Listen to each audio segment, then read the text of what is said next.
সভাপতি কিশোরগঞ্জ জেলা ছাত্রদলের ভারপ্রাপ্ত সভাপতি রেদওয়ান রহমান ওয়াকির উপস্থিত আজকের ছাত্র সমাবেশের প্রধান অতিথি ঢাকা বিশ্ববিদ্যালয় থেকে গড়ে ওঠা নেতৃত্ব জাতীয় ছাত্র কেন্দ্রীয় সংসদের বিপ্লবী সহ সাধারণ সম্পাদক ঢাকা বিশ্ববিদ্যালয় ছাত্র দলের সাবেক সকল দপ্তর সম্পাদক উত্তরবঙ্গের কৃতি সন্তান ভাই উপস্থিত আজকের আলোচনা সভায় কিশোরগঞ্জ জেলা ছাত্রদলের সাবেক সোনালী ফসল জাতীয় ছাত্র কিশোরগঞ্জ জেলা ছাত্রদলের বিপ্লবী সাধারণ সম্পাদক ফেরদৌস আহমেদ নেভিন সহ আমার সামনে উপস্থিত বিভিন্ন উপজেলা থেকে আগত বিভিন্ন পর্যায়ের নেতৃবৃন্দ সকলকে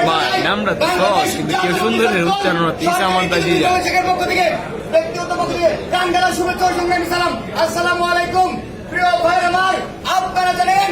1979 সালে 1 জানুয়ারি মহান স্বাধীনতার ঘোষক বাংলাদেশের প্রথম রাষ্ট্রপতি বহুদলীয় গণতন্ত্রের প্রবক্তা শহীদ প্রেসিডেন্ট জিয়াউর রহমান